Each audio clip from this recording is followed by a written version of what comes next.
Hello बच्चों, स्वागत है आपका इस बहुत ही खास वीडियो में जिसमें हम आज मैथमेटिक्स का चैप्टर नंबर 2 करेंगे विच इज पॉलिनोमियल्स। ओके, क्या है उसका नाम? चैप्टर नंबर 2 मैथमेटिक्स का, उसका नाम है पॉलिनोमियल्स, यानी कि पॉलिनोमियल्स। ठीक, आज हम लोग ये चैप्टर स्टार्ट करेंगे। ऐसे बहुत सिंपल चैप्टर है, वैसे इसमें हमें कुछ ज़्यादा पढ़ने की ज़रूरत है नहीं। ठीक, मैक्सिमम 2 से 3 नंबर में क्वेश्चन आता है। एक क्वेश्चन थोड़ा बड़ा आता है, एक क्वेश्चन छोटा आता है। मैक्सिमम 3 से 5 नंबर का इसमें सवाल आता है आपके बोर्ड में। ठीक है, तो पॉलिनोमियल्स एक बहुत ही अच्छा चैप्टर है, बहुत ही आसान चैप्टर है। तो चलिए स्टार्ट करते हैं हम लोग। जैसा कि नाम है चैप्टर का, what is polynomial. So poly यानी कि बहुत सारी, मैनी, पॉलीगन सुना होगा आप लोगों ने, ट्रायंगल, क्वाड्रिलेटरल, फिर पेंटागन, हेक्सागन, हेप्टागन, नॉनागन, डेकागन वगैरह वगैरह। ठीक, उसी तरीके से पॉलीगन से बनता है पॉलिनोमियल्स। ठीक, पॉलीगन्स यानी कि उसमें कई सारी साइड्स होती है, पॉलिनोमियल्स यानी कि उसके कई सारे जीरोस होते हैं। जीरोस होते हैं मतलब उसमें क्या ऐसे जीरो लगे होते हैं? नहीं, ऐसा नहीं होता कुछ भी, ऐसा कुछ भी नहीं होता। इतना मत सोचो यार, मैं बता रहा हूँ, सिर्फ उतना समझो, इतना मत सोचो। अरे मतलब सोचो यार, लेकिन सही डायरेक्शन में डाल के सोचो ना उस चीज को। देखो, पॉलिनोमियल्स का मतलब है पॉली यानी कि मैनी, नोमियल्स। आओ देखिए, पॉलिनोमियल्स बेसिकली क्या होता है कि एक ऐसी इक्वेशन जिसकी जितनी पावर होती है उसके उतने जीरोस होते हैं। लेकिन ये चीज यहाँ पे भी लागू नहीं होती। चलो छोड़ो यार ये सब, फिलहाल हम लोग स्टार्टिंग करते हैं पॉलिनोमियल्स। तो पॉलिनोमियल्स में आप लोगों को सबसे पहले आप लोग पढ़ोगे लीनियर सबसे पहले आप लोग पढ़ोगे लीनियर पॉलिनोमियल। लीनियर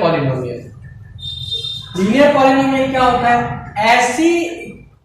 ऐसा पॉलिनोमियल है, ऐसा क्वाड्रेटिक, ऐसा एल्जेब्रिक एक्सप्रेशन जिसकी जो पावर है, हाईएस्ट पावर, वो 1 है। हाईएस्ट पावर 1 है।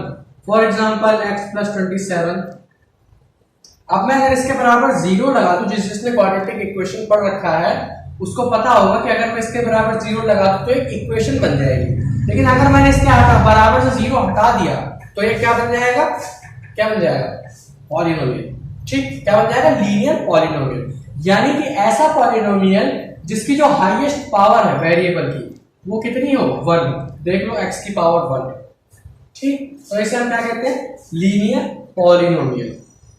बहुत बढ़िया। तो इसका एग्जांपल यहाँ साइड में लिख लेते हैं हम लोग, x + 27। सो नंबर 2 आता है क्वाड्रेटिक पॉलिनोमियल।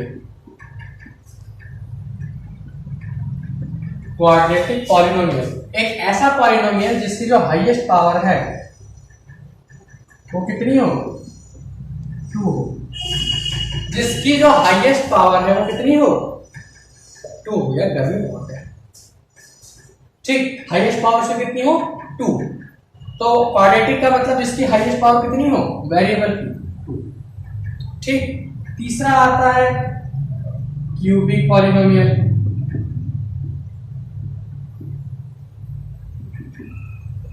क्यूबिक पॉलिनोमियल क्या होता है? इसी को ले लेते हैं x³ + 27।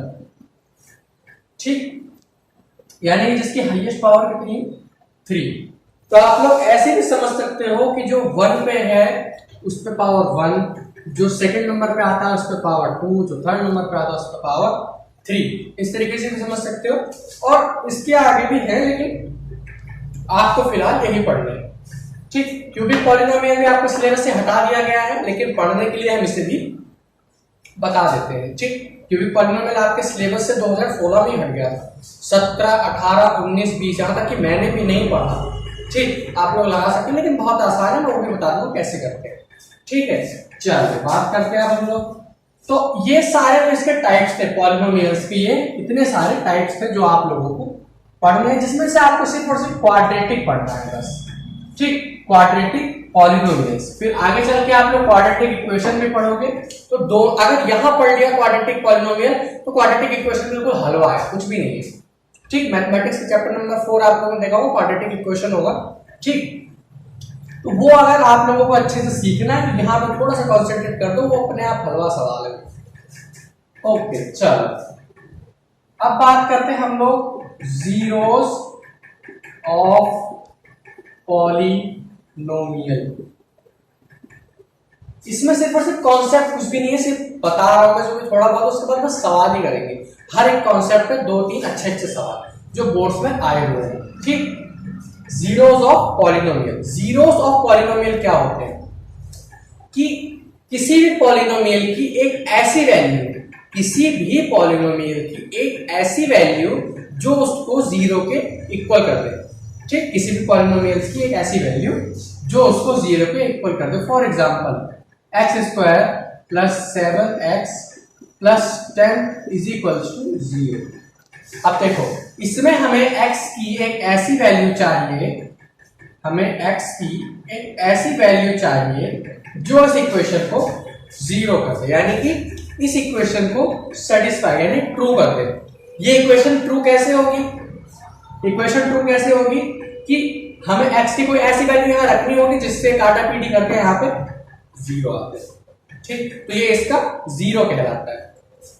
ठीक, तो ये तो मान लो एक पर्टिकुलर है, लेकिन मैं आपको एक जरूर बताता हूं कि जनरली क्वाड्रेटिक पॉलिनोमियल्स को जीरो करने में सबसे पहले लीनियर का एग्जांपल लेते हैं।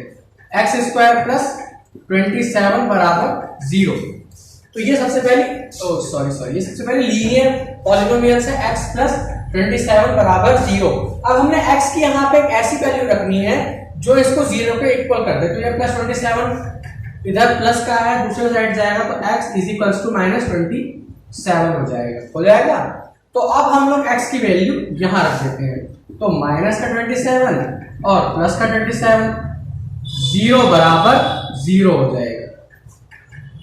आगे बात समझ में? तो इस तरीके से आप लोगों को x की एक ऐसी वैल्यू निकालनी है जिससे आपकी जो पॉलिनोमियल है वो जीरो के इक्वल हो जाए। ठीक, तो ये तो था लीनियर का निकालने का। लीनियर निकालने का बहुत आसान तरीका है। ठीक, लीनियर का निकालने का बहुत आसान तरीका है। देखो, x - 13 है = 0, x = 13 है तो 13 यहां रखोगे, 13 - 13 = 0, बात खत्म। तो लीनियर निकालने का तो बहुत आसान तरीका है। अब बात करते हैं, अगर आपके पास कोई क्वाड्रेटिक पॉलिनोमियल है, जैसा अभी भी मैंने बताया था, क्वाड्रेटिक पॉलिनोमियल की जनरल फॉर्म होती है x² + bx + c। ठीक, पॉलिनोमियल की जहां पे जो a की वैल्यू हो वो जीरो नहीं होनी चाहिए। a की वैल्यू जीरो नहीं होनी चाहिए, बाकी कुछ भी हो, क्योंकि अगर a की वैल्यू जीरो हो गई तो ये क्वाड्रेटिक पॉलिनोमियल बचेगा ही नहीं, क्योंकि 0 × x² 0 हो जाएगा। तो हमारे पास इक्वेशन क्या बचेगी? bx + c। तो ये तो एक लीनियर इक्वेशन बनेगी। तो हमें क्या चाहिए? क्वाड्रेटिक चाहिए ना, इसलिए a की वैल्यू जीरो नहीं होनी चाहिए। जनरली अगर हम लोग बात करें तो a की वैल्यू जीरो ना, बाकी कुछ भी हो उससे हमें फर्क नहीं पड़ता। ठीक, तो ये है general form ax² + bx + c किसी भी क्वाड्रेटिक पॉलिनोमियल की, ax² + bx + c। अब हम लोगों ने इसकी एक वैल्यू निकालनी है जो इसको जीरो कर दे, लेकिन यहां पे इसकी दो वैल्यू निकलेगी, यानी कि जिस किसी भी मतलब वेरिएबल की सबसे ज्यादा हाईएस्ट पावर होगी उसमें उतने ही जीरोस होंगे। देखो, अभी मैंने x + 27 का एग्जांपल दिया था। क्या -27 के अलावा x की कोई ऐसी वैल्यू भी हो सकती है जिसको जीरो कर दे? इम्पॉसिबल। -27 की जगह हम लोग -26 भी रखते हैं तो भी प्लस का 1 बचेगा हमारे पास। अगर 8 रखते हैं तो माइनस का 1 बचेगा, यानी कि जीरो पॉसिबल नहीं है -27 के अलावा। ठीक, जीरो पॉसिबल नहीं है अगर हम लोग -27 के अलावा कोई वैल्यू रखें इस इक्वेशन में और इसको जीरो कर दें। It's not possible. ठीक है, वैसे ही इस इक्वेशन में 2 के सिवा तीसरी ऐसी कोई वैल्यू नहीं होगी जो इसको जीरो कर दे, यानी कि इस जनरल फॉर्म में 2 ही ऐसी मतलब वैल्यूज होंगी, वो दोनों सेम भी हो सकती हैं, डिफरेंट भी हो सकती हैं। ठीक, सेम होंगी तो एक ही वैल्यू है ना, एक जैसे 2 वैल्यूज निकलेंगी। ठीक, तो क्वाड्रेटिक पॉलिनोमियल्स में उसको कितने जीरोस निकलते हैं? 2 जीरोस निकलते हैं। ठीक, तो इन जीरोस को सेटिस्फाई करने का क्या तरीका है? इन जीरोस को सेटिस्फाई करने का एक तरीका आता है, वो तरीका आप लोगों को मैं बता देता हूं। ठीक है, तो सबसे पहले मान लीजिए आपके पास दो रूट्स निकल के आए, यानी कि दो जीरोस निकल के आए, जिसको मैंने नाम दे दिया अल्फा और बीटा। इसके दो जीरोस निकल के आया जिसको मैंने नाम क्या दे दिया, अल्फा और बीटा।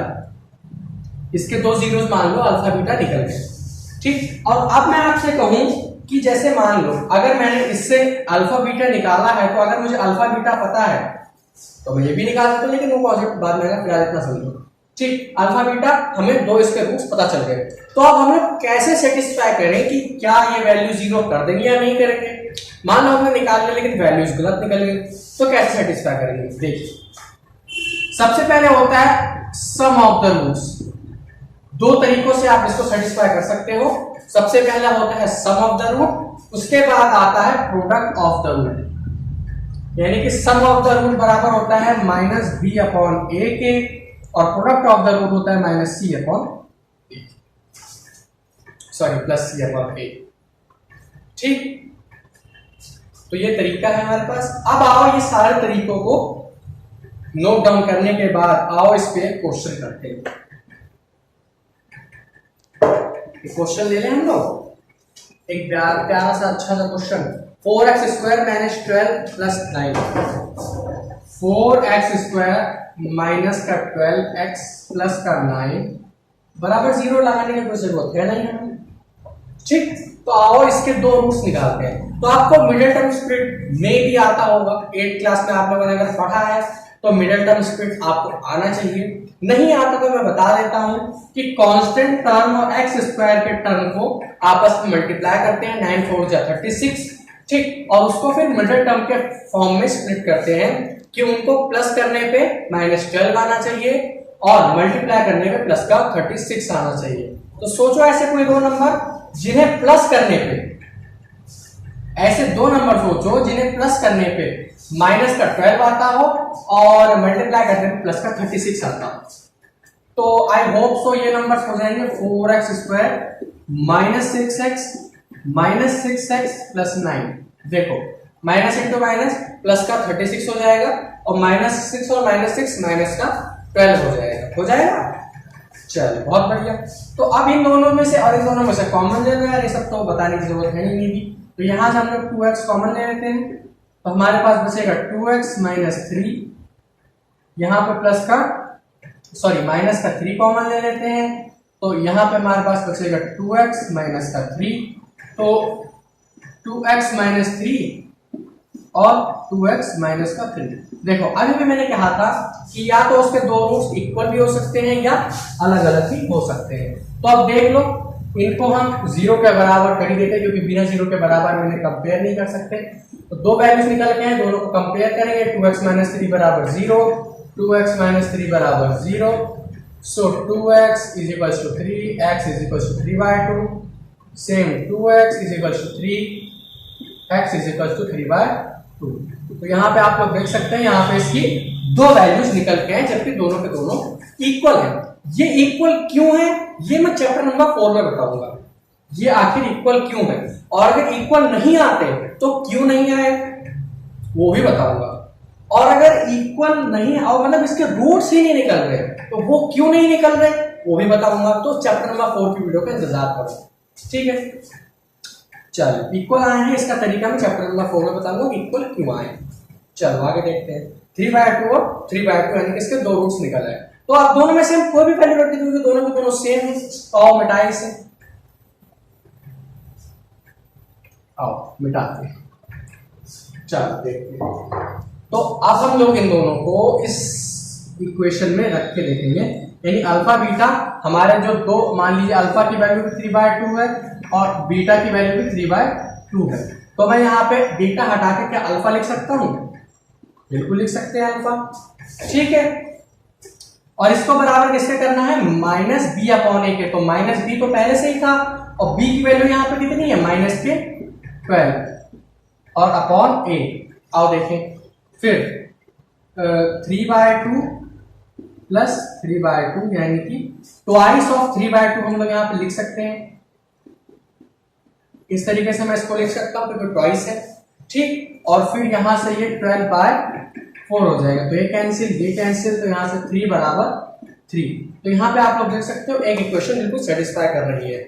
फिर दूसरी देखते हैं आओ, दो अल्फा है सेम, तो हम इसको अल्फा का स्क्वायर लिख सकते हैं, बिल्कुल लिख सकते हैं। और फिर इसको इक्वल करते हैं हम लोग c/a के, तो 9/4 के। तो अल्फा की वैल्यू कितनी है 3/2 का होल स्क्वायर, तो 9/4, ठीक 9/4।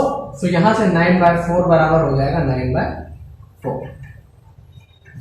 आई बात समझ में? तो आप लोग देख सकते हो हमने यहाँ पे इनकी दोनों के दोनों वैल्यू सेटिस्फाई कर दी है, यानी कि 3/2 एक ऐसा नंबर है जो इस इक्वेशन को 0 के इक्वल कर देगा। वो भी करके दिखाते हैं, आओ देखें, बहुत सिंपल तरीका है उसको करने का भी। सो 3/2 हम लोग x की जगह पे वैल्यू रखेंगे, आओ देखें, आओ आओ आओ आओ चलो देखते।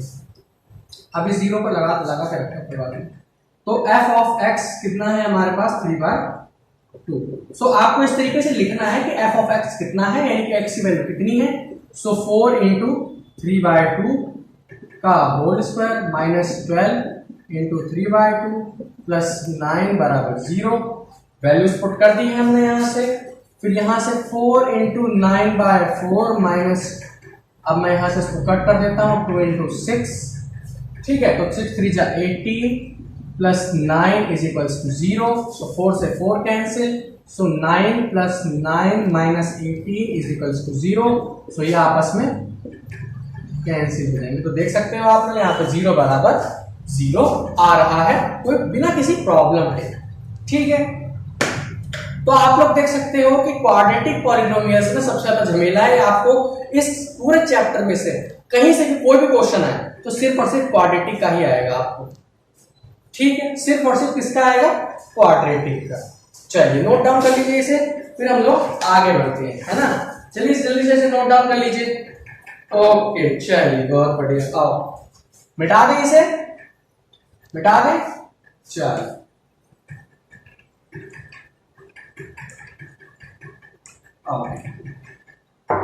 अब बात करते हैं हम लोग क्यूबिक पॉलिनोमियल्स का जीरो निकालने की। आओ, तो नंबर सी है क्यूबिक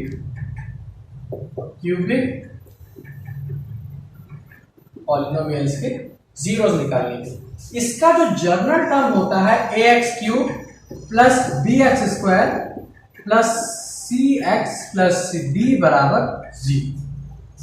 यहां से 0 हटा दे तो फिर इक्वेशन बन जाएगा, ठीक है। तो ax³ plus bx² plus cx plus d ये हमारी क्यूबिक पॉलिनोमियल की जनरल टर्म होती है, ठीक।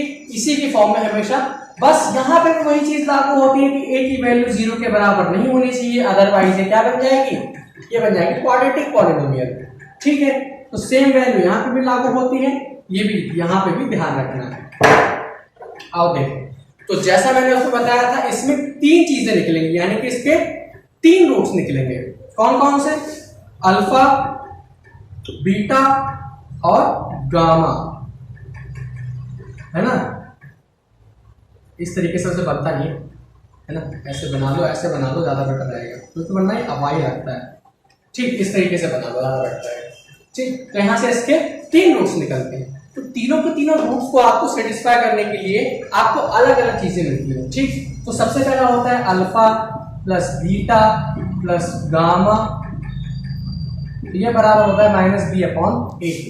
फिर दूसरा होता है alpha beta plus beta gamma plus alpha beta gamma plus alpha gamma, ये होता है c/a, ठीक है।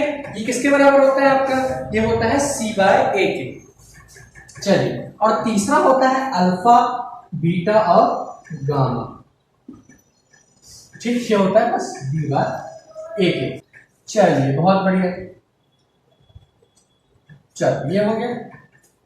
Alpha plus beta plus gamma is equal to -b/a, alpha beta plus beta gamma plus alpha gamma is equal to c/a, alpha beta gamma is equal to, अच्छा sorry ये होता है -d/a।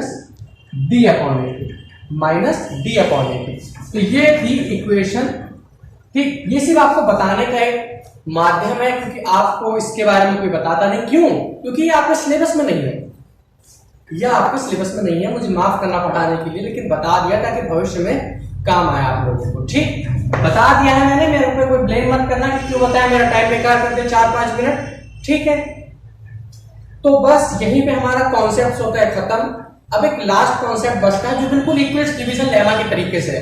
अगर आप लोगों ने मेरा फर्स्ट चैप्टर का वीडियो देखा है, अगर इक्वेशन डिवीजन लेमा आप लोगों को आता है तो बहुत अच्छी बात है, ठीक। तो बिल्कुल बिल्कुल उसी के तरीके से है। तो फिलहाल हम उसको थोड़ा सस्पेंस में रखेंगे, नहीं बताएंगे, अगले वीडियो में हम उसको चर्चा करेंगे उसके बारे में, ठीक है। होप सो आप लोगों को वीडियो पसंद आया हो। चलिए अगले वीडियो में हम उस अगले टॉपिक के ऊपर बात करेंगे, ठीक है। तो पढ़ाई करते रहिए। All the very best.